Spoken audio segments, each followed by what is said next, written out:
Welcome to the NBA Draft Lottery winners and losers and sleepers.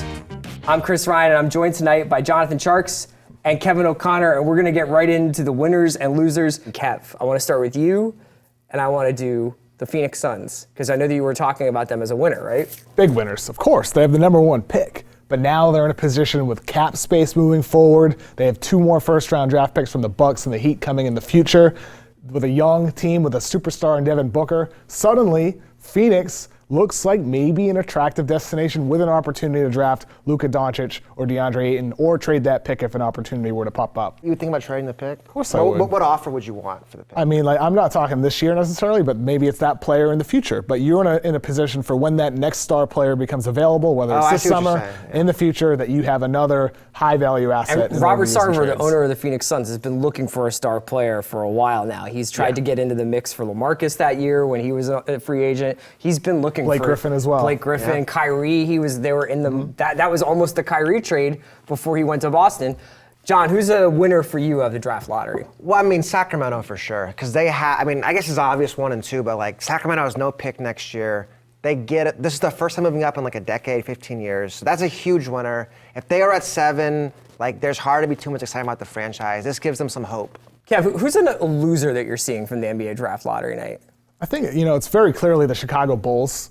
I think for them, they had an opportunity to get a choice of their big man that they wanted to fit next to Lauri Markkanen or Luka Doncic, and now it's like you're getting the one who's left. And maybe that's the guy you wanted the most, but the odds are it won't be. Maybe they end up with Bamba, Bagley, and that could be good for them, but it would be nice to have their pick when the fit around Lauri will be questionable. The more I talk to you guys tonight, the more I feel like this is a 2-guy draft, and then you're hoping for a role player after that. Like, what do you see the star potential of the picks below 2 here? I'm a Jaren Jackson guy. I have him above DeAndre Ayton. I don't even care. Jaren Jackson, to me, has star potential, at least for the role he has on a team. It's very Horford-esque, where if you have a 5 who can shoot threes, switch screens, and protect the rim, that's a star player, even if he's not a 20-point-a-name guy. And who do you see as like a guy who, in this group here, in this group below 2, who you think could like elevate and become a star? Well, I think with like really the top 7 or 8 guys for that matter, Chris, all of them, there's a big question mark, right? From Ayton with defense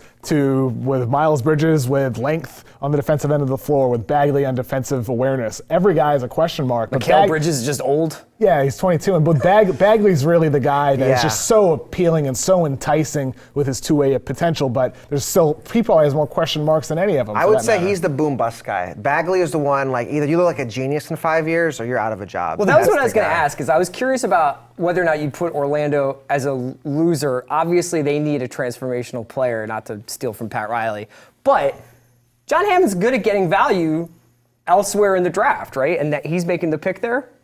That could be a Trae Young spot. That would not surprise me if they pull a trigger at Trae Young at 6. What do you think is a team that could make a trade here, Kevin? What's a team that's probably not happy? How about up top? Again, like last year, Phoenix or Sacramento. If you're let's say you're Phoenix and your number 1 guy is Bamba. Let's just say that's what their number 1 guy is. Why not trade down to 3 or 4 where you can still get that guy and pick up additional assets maybe that you use in this year's draft or you have stocked up for the future? I just think that's the model. It worked last year, we saw it, and it can work again this year. I mean, Harrison Barnes is out there, guys. So that actually leads me to my next question, was which of these teams is the thirstiest to get up into that 1 or 2 spot?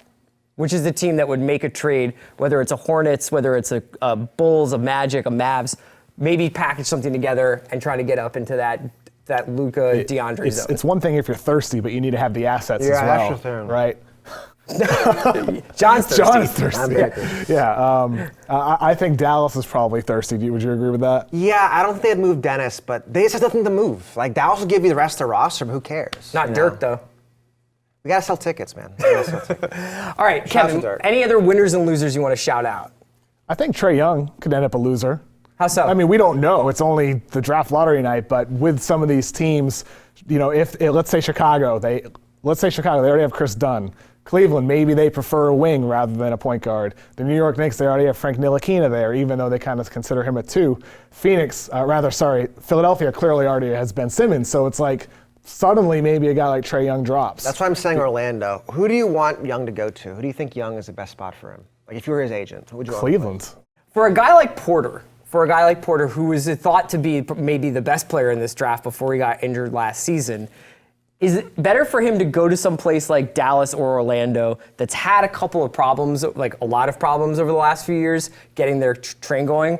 Or does he want to fall? Does he hope that there's question marks and he falls to a Sixers or a Clippers? The good thing for Porter, like Porter controls his fate with those medicals because no one's drafting without the medicals. He could say, I'm not going to give them to you. Like that is an interesting thing he has in his back pocket right Every now. player controls their fate with the medicals, though. But like, I mean, I think 'cause most of you these need guys, to see a guy's medical. without in order to take medicals, him. like I'll take Luka, but Porter's off back surgery. You have to have the medicals. Sure, yeah. With him, I mean, I think we've seen the model. Like if a young player goes into a good situation where they can be eased in, that's good for them. I think oftentimes instead of being thrown out into the fire.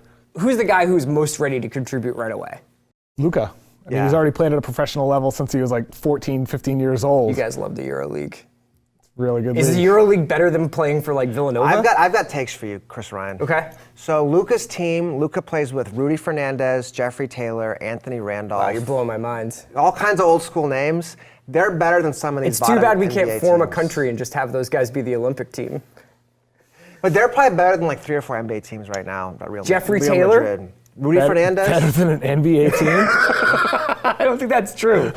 Okay, last winners or losers. Kevin, anybody here you want to shout out? The New York Knicks, I mean, it would have been really nice for them to move up into that top 3 to pair a guy with Kristaps Porzingis. Again, like we said earlier with Chicago, now they don't necessarily have a shot at one of those bigs. Yeah. Unless it's Wendell Carter. I love Wendell Carter. I don't know how they feel about him, but I would have loved to seen them really pair a great big man with Kristaps, and they're probably not going to get a chance to do it. Tjarks, what about the Clippers picking back-to-back there?